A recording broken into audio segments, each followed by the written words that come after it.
اعوذ باللہ من الشیطان الرجیم بسم اللہ الرحمن الرحیم۔ بچوں کی اچھی تعلیم اور تربیت کے لیے احادیث مبارکہ کی تعلیم بہت ضروری ہے۔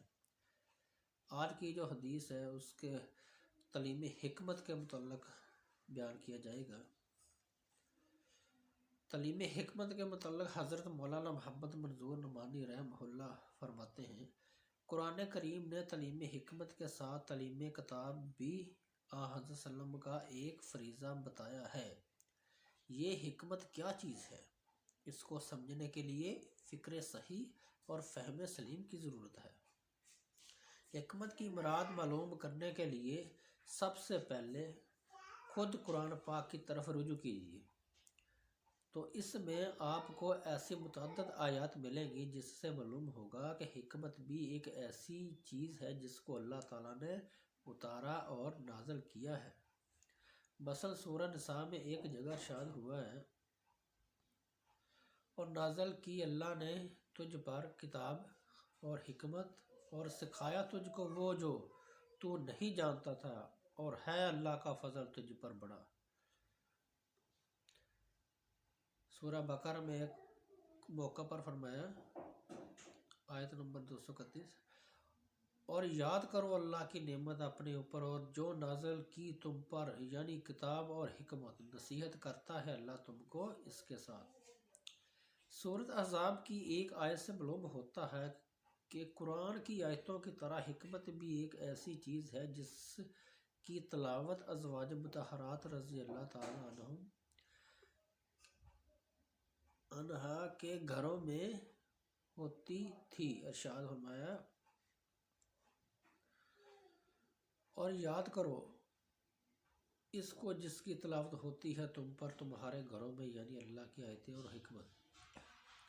اب سوال یہ ہے کہ ازواج مطہرات کے گھروں میں قرآن کی آیتوں کے علاوہ دوسری کیا چیز پڑھی جاتی تھی، اور حضرت صلی اللہ علیہ وسلم ان کو قرآن کے علاوہ کیا سناتے تھے؟ اس سوال کا صرف یہی ایک جواب ہو سکتا ہے جو آپ کی حدیث اور آپ کی سنت تھی، یعنی آپ کے عام دینی نصائح اور دینی افادات و ارشادات۔ اور چونکہ اس آیت میں حکمت کے ذکر کا، یعنی اس کو یاد کرنے اور یاد رکھنے کا حکم ہے، اس لیے اس آیت سے حدیث و سنت کے یاد کرنے اور یاد رکھنے کا وجوب بھی معلوم ہو گیا۔ اور یہ بات بھی تقریباً بدیہی اور مسلم ہے کہ علم و ذکر حفظ مقصود بالذات نہیں ہیں، بلکہ عمل کے لیے مقصود ہیں۔ اس لیے اس آیت سے حدیث و سنت پر عمل کا واجب اور مأمور بھی ہونا بھی معلوم ہو گیا۔ اور جب سنت ہی کا دوسرا نام حکمت ہے تو اس سے پہلی آیتوں سے، جن میں کتاب کی طرح حکمت کو بھی منزل من اللہ فرمایا گیا ہے، ثابت ہوا کہ سنت بھی منزل من اللہ اور وحی خداوندی ہے۔ قرآن کے بعد جب ہم معلم قرآن صلی اللہ علیہ وسلم کی طرف رجوع کرتے ہیں تو جس طرح قرآن سے یہ معلوم ہوتا ہے کہ قرآن کے علاوہ ایک اور چیز بھی جس کا نام حکمت ہے اللہ تعالیٰ نے اپنے نبی پر اتاری ہے، اس طرح معلم قرآن صلی اللہ علیہ وسلم کی تعلیمات بھی ہم کو یہی بتلاتی ہیں کہ مجھے قرآن عطا کیا گیا اور اس کے ساتھ ایک اور چیز بھی اس کے مثل دی گئی۔ یہ روایت ابو داؤد میں ہے، ابن ماجہ میں، دارمی عن المقدام بن مادی کرم میں، کیا کہ مجھے قرآن عطا کیا گیا اور اس کے ساتھ ایک اور چیز بھی اس کے مثل دی گئی۔ کتاب و سنت کے انہی نصوص کی بنا پر تمام ائمہ و علماء سلف اس بات پر متفق ہیں کہ یعلمہم الکتاب والحکمہ، اور اسی طرح کی دوسری آیات میں جو حکمت کا لفظ وارد ہوا ہے اس سے مراد سنت ہی ہے، اور سنت بھی وحی الہی کی ایک قسم ہے۔ چنانچہ علامہ ابن قیم اپنی کتاب الروح میں لکھتے ہیں،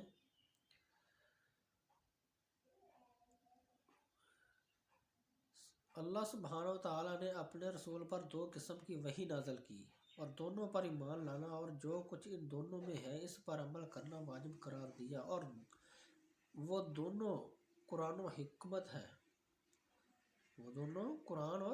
ہے۔ اس کے بعد علامہ نے اس دعوے کے ثبوت میں وہی قرآنی آیات درج کی ہیں جو اوپر پیش کی جا چکی ہیں، جن میں کتاب و حکمت کی تنزیل و تعلیم کا ذکر اور ان کو یاد کرنے اور یاد رکھنے کا حکم ہے۔ ان آیات کو درج کرنے کے بعد علامہ صاحب لکھتے ہیں، کتاب تو قرآن ہے اور حکمت سے باجماع سلف سنت مراد ہے۔ رسول اللہ صلی اللہ علیہ وسلم نے اللہ سے پا کر جو خبر دی اور اللہ نے رسول کی زبان سے جو خبر دی، دونوں واجب التصدیق ہونے میں یکساں ہیں۔ یہ اہل اسلام کا بنیادی اور متفق علیہ مسئلہ ہے۔ اس کا انکار وہی کرے گا جو ان میں سے نہیں ہے۔ خود نبی صلی اللہ علیہ وآلہ وسلم نے فرمایا ہے کہ مجھے کتاب دی گئی اور اس کے ساتھ اس کے مثل ایک اور چیز بھی دی گئی، یعنی سنت۔ اللہ تعالی ہمیں عمل کرنے کی توفیق عطا کرے۔ وآخر دعوانا ان الحمد